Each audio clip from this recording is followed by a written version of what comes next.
Hello IPXers, we are at Embedded World. The year is 2025 and we wouldn't normally be on this booth. We're on Infineon's booth. I don't think in all the time we've been doing videos, we've ever been on Infineon's booth.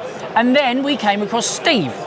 Steve started telling us about PSoC Edge, next generation of ML enabled MCUs. Steve, tell us about PSoC Edge.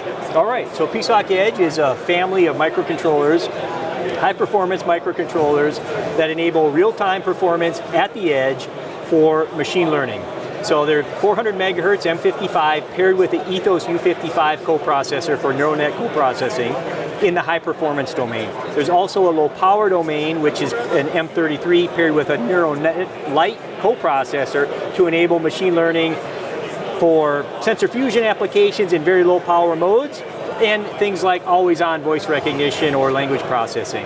So with these processors, when we look at our PSoC MCU portfolio, and many of you, and I know you do, know it from Cypress days, where we have a vast portfolio of CapSense related products. Yep. Now we've continued to invest in that portfolio on the CapSense IP as well, of course at the low end, and moving all the way up to 400 megahertz M55 MCUs. When we compare these products from a performance perspective for ML functions, like here we're running Face ID, performs like a 2.4 gigahertz MPU, okay? So a lot of processing performance built into a cost-effective, simple to use microcontroller. Right, I don't want to use the word like cluttered, but I just did.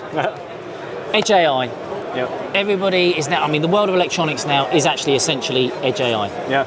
Everybody's trying to do processing in device, not connecting to the cloud. If I'm a design engineer starting a project today, and I've got to decide whatever my target audience is, whether that's industrial or wearables or anything like that, why would I come and discover a new part called PSoC from Infineon?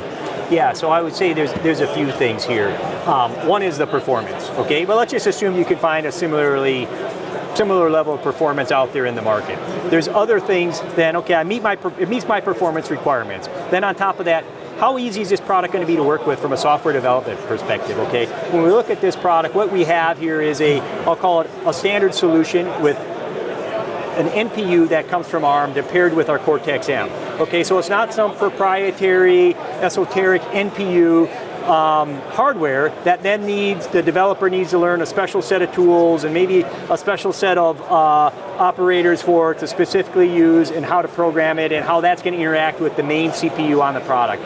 What we've developed here is easy to use development. If a developer can program Cortex-M, they can program this device, okay? The compiler, the tool chain decides what code is going to execute on the M55 and which code is going to more efficiently execute on the U55. So there's an ease of use aspect from a hardware perspective, yep, paired with our software and our tools. Then the next thing I would say is that Infineon acquired a company about 2 years ago called MHz for end-to-end machine learning development. That's now integrated into our development tool chain called Modus Toolbox. In there you'll find DeepCraft Studio.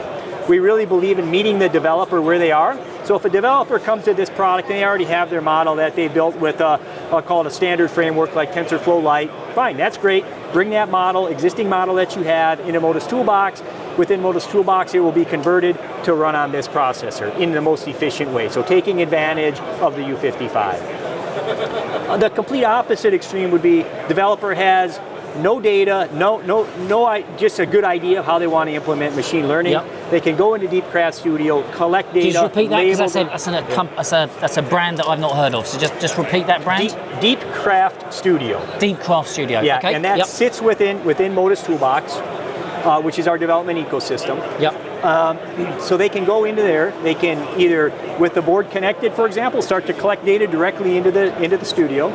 Maybe they already have a bunch of data that they've already collected or maybe pulled off of the web. They can take that data set and import it into the tool. Then they can label that data, and we have auto labeling tools within the tool itself, so that's a time-consuming task. We help with that. Once they have their data labeled, it will create the model, it will optimize the model, and it will then spit out the model in C code to run on this device. So from a developer perspective, we really offer an easy to use, easy to adopt end-to-end tool chain that meets the developer where they are. Right, excellent. So if I'm, we started here with, if I'm a design engineer and I'm starting a project and I know I'm doing Edge AI, I know that I use the word, I can't remember what word I used, but anyway, congested was a better word. I didn't use that word. 32-bit micro market. You come across PSoC, how you've explained why they should absolutely consider you. What's the development environment? Are they able to go and get a board from Infineon so they can start playing with it? So today, if they're interested in starting, they can send an email to PSoC Edge at Infineon.com, and someone will respond to that email. These products are not fully launched yet, so we're working with customers kind of on a one-to-one basis to make sure they get the hardware and the tool support that they need. These will go full market launch in the middle of this year, at which point you'll be able to order this kit from any distributor or from Infineon. Excellent. Steve, thank you very much for that introduction to the PSoC Edge product that competes with this very congested 32-bit market. All right. Thank you very much.